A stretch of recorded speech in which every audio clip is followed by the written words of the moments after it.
கேட்டு அப்படியே பட்டையை கிளப்பிட்டுங்க. ഈ ഒരു സോങ് പുറത്തിറങ്ങണം തൊട്ട് നല്ല കട്ട നെഗറ്റീവ് ആണ് വന്നോണ്ടിരിക്കുന്നത്.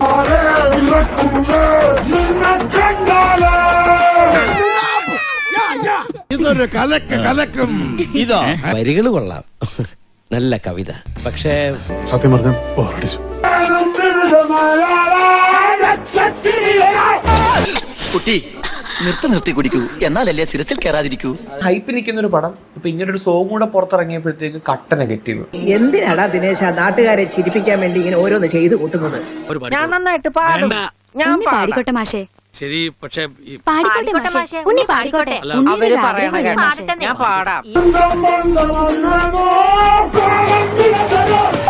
നീ ആരും എന്തിനാടാ ഇങ്ങനെ ഓരിയിടുന്നത്?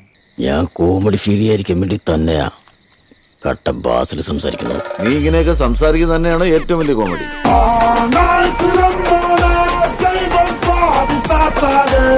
ആ വന്ന് കിടന്ന് കരയിന്ന്. ഞാൻ വീട്ടിൽ പോണേ, എനിക്കൊന്നും വയ്യ കാണാൻ.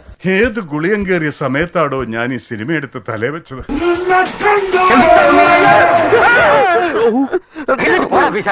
പിന്നെ വന്നിട്ട് ഓളിട്ട് പേടിപ്പിക്കുന്നു. ഒരുമാതിരി എന്റെ സ്കോർ അങ്ങോട്ടും ഡബ്സ് ഇങ്ങോട്ടും എന്നുള്ള ലെവലിലാണ് പാട്ട്.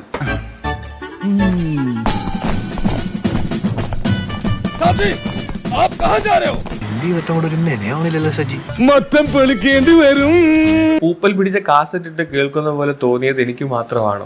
എനിക്ക് ഒരുമാതിരി പരമരപ്പൊക്കെ ഫീൽ ചെയ്തിട്ടുണ്ട്. അരോചകമായിട്ട് ഫീൽ ചെയ്തിട്ടില്ലേ? ആ ഒരു രീതി എനിക്കും ഫീൽ ചെയ്തുള്ള കാര്യം പറയാലോ.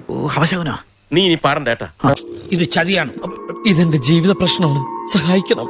എന്റെയും ജീവിത പ്രശ്നമാണ്, എന്നാലും ഞാനൊന്ന് പറഞ്ഞു നോക്കട്ടെ. നിങ്ങളുടെ അഭിപ്രായം മാനിച്ച് KGF ഫെയിം സന്തോഷ് വെങ്കിയുടെ വോയിസ് ഉൾക്കൊള്ളിക്കുന്ന ബ്ലഡിന്റെ പുതിയ പതിപ്പ് ഉടൻ പുറത്തിറക്കാൻ തീരുമാനിച്ചിരിക്കുന്നതാണ്. നന്നായി, നിന്റെ എന്റെയൊക്കെ മനസ്സ് ശുദ്ധ.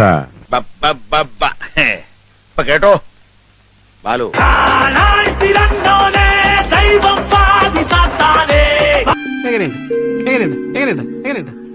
ബാലു, എന്നോടിത് വേണ്ടായിരുന്നു. മോളെ, ഇവൻ നല്ല ചെറുക്കനാ. മാറിക്കോ നീ ഒന്ന്. മോളെ, ഇവൻ നല്ല ചെറുക്കനാ. എന്താ പണി തീർന്നില്ലേ? ഇന്നലെ രാത്രി 12:30 പണി തീർന്നു. ഹാർട്ട് അറ്റാക്ക് ആയിരുന്നു. അരിയും മുങ്ങി, മണ്ണെണ്ണയും മുങ്ങി, മാസം തോറും കിട്ടണ പഞ്ചസാരയും മുങ്ങി. എല്ലാവരെയും വഞ്ചിക്കുന്ന ഈ നാടകം തീർന്നാൽ ആമി എനിക്കൊരു കാര്യം പറഞ്ഞു തരണം. എന്തായിരുന്നു എന്റെ വേഷത്തിന്റെ പേര്? അപ്പൊ എനിക്ക് എന്ത് ഉപദേശമാണ് നിനക്ക് തരാനുള്ളത്? എനിക്ക് നിന്നോട് ഒരു ഉപദേശം തരാനുള്ളൂ.